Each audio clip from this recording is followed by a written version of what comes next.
Magandang oras, magandang araw sa ating lahat mga people. Tayo ay nandito sa ritual na ginagampanan bilang nasa kabutihan. Kung makikita ninyo, ang ating kadalasang kandila ay pink at red at ginto or dilaw. No? So sa malayo-layo lang tayo konti para hindi makita at mapansin yung mga gawa or mga picture ng tao na nagpaparitual sa akin. Ako po si Camerlyn Agimatera at ritualista at healer.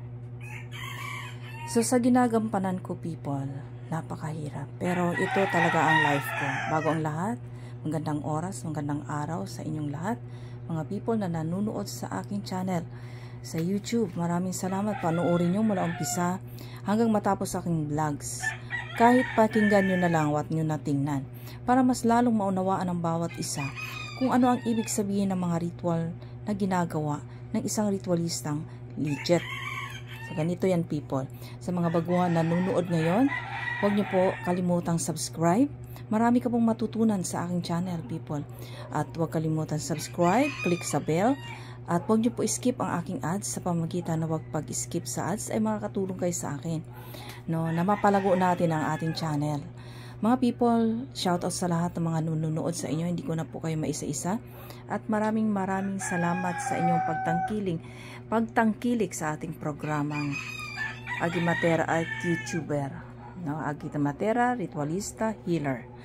So, kung tutusin ninyo, napakahirap ang bilang isang misyon na ganito. Dahil isa kang housewife, isa kang babae, isa kang mandirigma, isa kang sa pangkalahatan, na kung sa normal na babae hindi kakayanin people. May time naman din na umabot sa puntong ako'y nalulupat. Pero anyway, kalimutan natin ang mga bagay na hindi iyan ang pag-usapan natin. Pag-usapan natin ay tungkol sa ritual ng pagbabalik, pagmamahal, ritual na magbibigay sa iyo ng kabalikan o ibalik ang nawalang pagmamahal.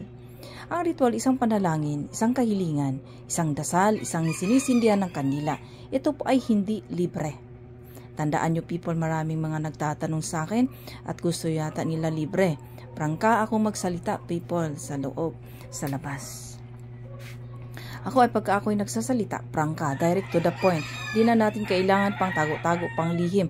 Para saan man itago ang lihim, mabubunyag pa rin, di ba? So ang mga ritual natin people ay may bayad po yan. So bago kayo magtanong sa akin, bago kayo magpa-consult, ihanda mo na sarili mo na yan ay hindi libre. Yan ay may bayad. Yan ay kusa nating babayaran. Okay? May bayad yan. Tandaan mo people.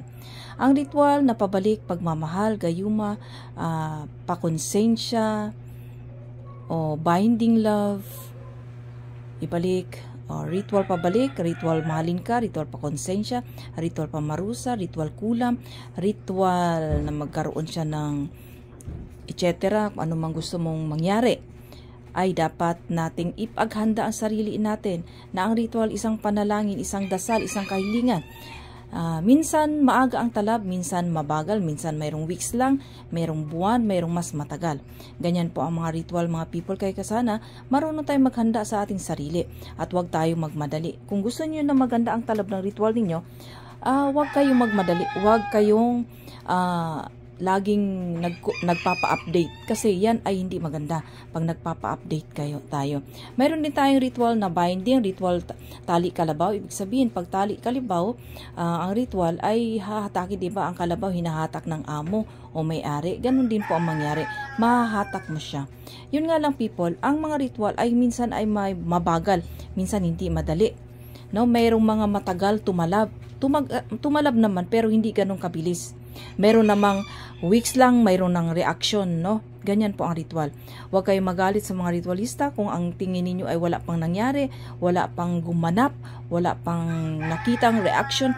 Kasi minsan, ang reaction ng ating mga ritual ay minsan ay naka-hide, nakatago. Minsan, matagal-tagal pa bago magpakita, no? Minsan, mayroon namang mga tao na ma-pride at mataas ang mga expectation sa sarili nila na kahit may nararamdaman na sila, kunwari malakas pa rin sila.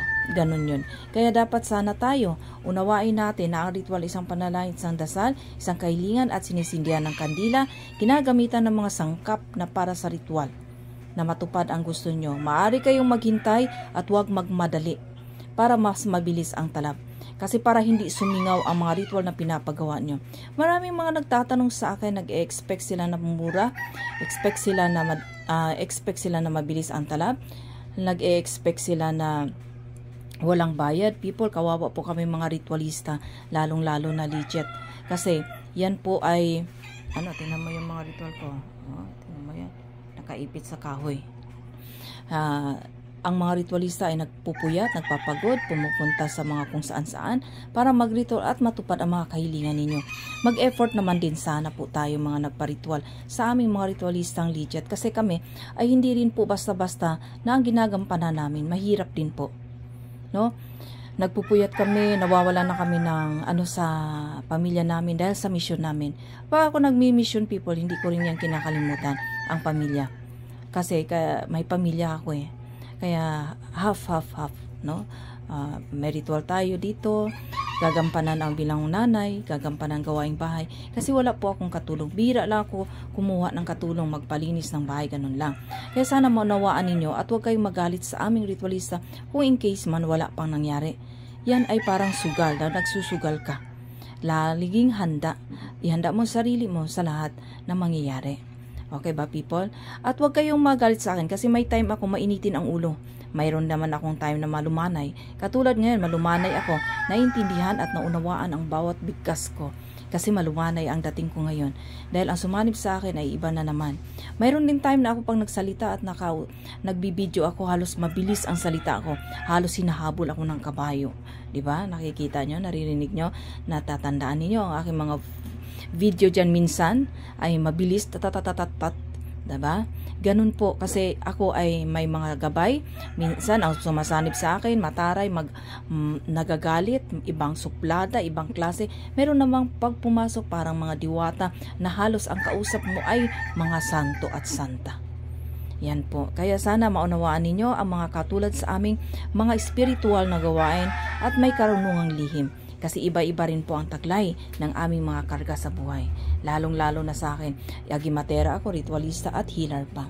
Maraming salamat, people. God bless po sa ating lahat. Naway naunawaan, naintindihan, lalong-lalo na sa mga lumalapit sa akin, magpa-ritual. God bless sa ating lahat.